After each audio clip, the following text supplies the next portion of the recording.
आपण आपल्या आयुष्यात जवळपास 1/3 वेळ झोपण्यात घालवतो. पण कधी स्वतःला हा प्रश्न विचारलाय का की आपण झोपलो की नेमकं काय होतं? आपलं शरीर पलंगावर असतं, पण स्वप्नांमध्ये आपण कधी डोंगरावर फिरत असतो, तर कधी समुद्रात पोहत असतो, तर कधी अनेक वर्षांपूर्वी गेलेल्या व्यक्तींनाही भेटल्यासारखं वाटतं.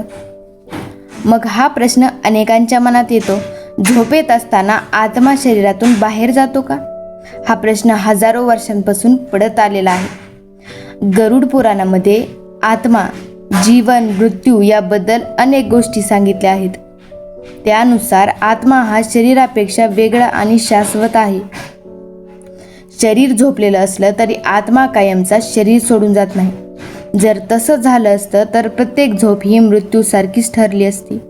त्यामुळे सामान्य झोप आणि मृत्यू यामध्ये खूप मोठा फरक आहे.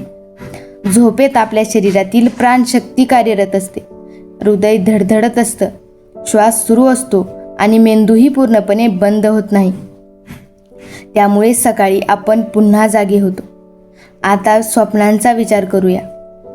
कधी कधी इतकी खरी वाटणारी स्वप्न पडतात की जाग आल्यानंतर काही क्षण आपल्याला वास्तव आणि स्वप्न यात काहीच फरक समजत नाही.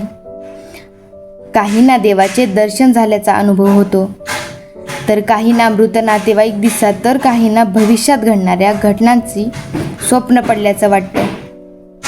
विज्ञान याबद्दल काय सांगतं? विज्ञानानुसार झोपेच्या REM टप्प्यात मेंदू दिवसभरातील आठवणी, भावना आणि अनुभव यांची प्रक्रिया करत असतो. त्यामुळे विविध प्रकारची स्वप्न तयार होतात. याचा अर्थ प्रत्येक स्वप्न हे भविष्य सांगतं किंवा त्यामागे दैवी संकेतच असतो असं नाहीये. दुसरीकडे धार्मिक ग्रंथामध्ये काही स्वप्नांना शुभ किंवा अशुभ संकेत मानले जाते. मात्र कोणत्याही एका स्वप्नावरून मोठे निर्णय घेऊ नयेत. प्रत्येक अनुभवाकडे विवेकानं पाहणं हे महत्त्वाचं आहे.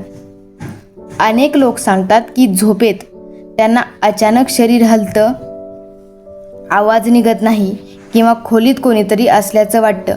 त्यामुळे अनेकदा भीती निर्माण होते. विज्ञान या अवस्थेला स्लीप पॅरालिसिस म्हणतं.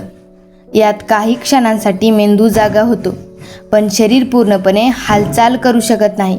त्यामुळे विचित्र अनुभव येऊ शकतात. अनेक वेळा लोक याचा संबंध अलौकिक गोष्टींशी जोडतात, पण याचं त्यामागे शरीर कारणही असू शकतं.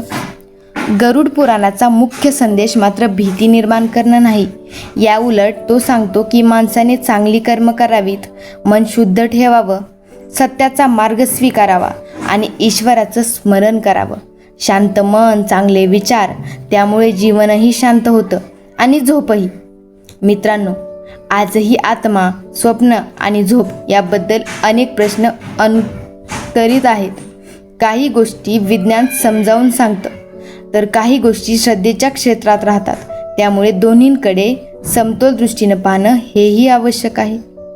तुम्हाला कधी असं स्वप्न पडलं आहे का, जे नंतर खरं ठरल्यासारखं वाटलं, किंवा झोपेत एखादा वेगळाच अनुभव आला आहे का? तुमचा अनुभव नक्कीच कमेंटमध्ये सांगा. व्हिडिओ